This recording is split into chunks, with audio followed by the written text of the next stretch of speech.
We're here in second of our series of 3 Talkiokis, where we're kind of examining death. We're examining the legacy you leave after it. Would you like to make a video? Some people already have made a video.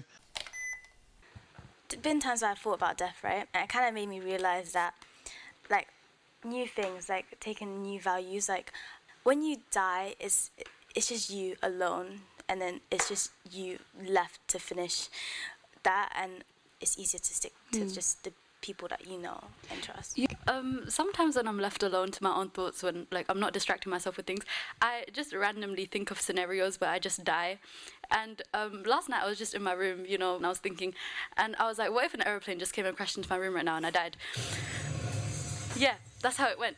And so I was just there, and I was like, okay, so what would happen is I would probably get like smashed into a wall or something, or die on impact. I wonder what's going to happen to my family. And then I was thinking, oh, what would happen at my funeral? Would they say that I got hit by a plane? And like sometimes I'd just be thinking about randomly dying in really extreme situations. I think my imagination kind of runs wild sometimes.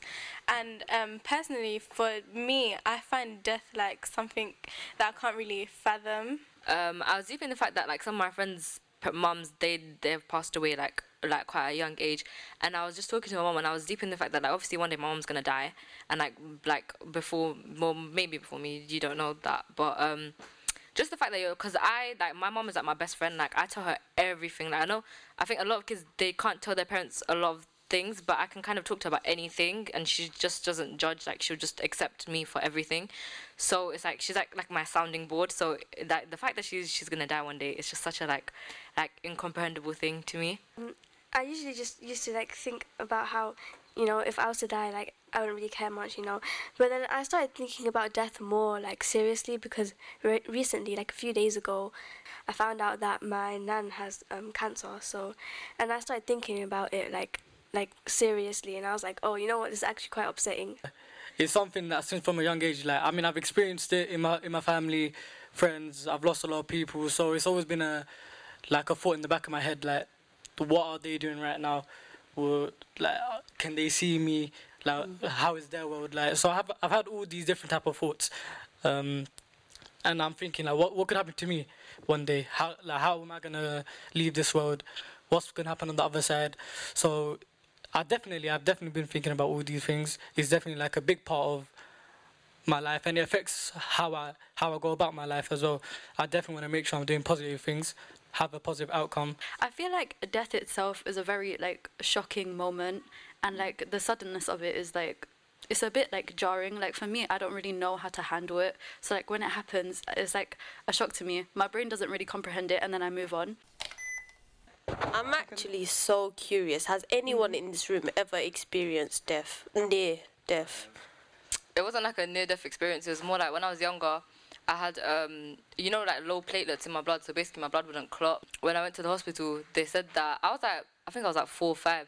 And they told my mom that I was like if my mom didn't come in like a few days later, it would have been like fatal, right? When I came back in, they checked, and like my platelets had got to like the normal level. And then they told my mom like that shouldn't have happened by itself. Like it was just kind of, it just happened.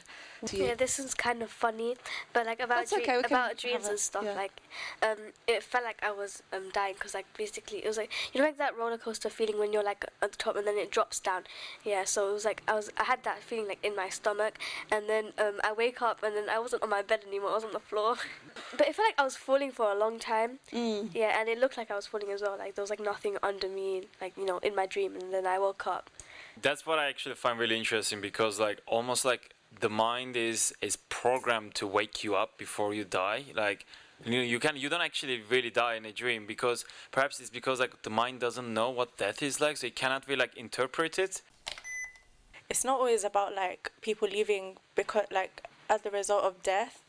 It could be just people leaving because they leave, because for like in their life that's what they need to do, like to progress. But then in your life it like affects you, and then you just live your life thinking, I wonder how this person is, and like you don't know if they're dead.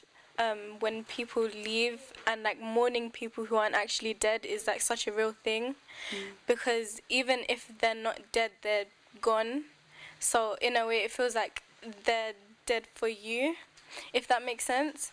Even if they're like alive, living their life somewhere else, the fact that they're not there and you're not speaking to them, you're not seeing them, you're not hugging them, you're not talking to them, that is a mourning process on its own.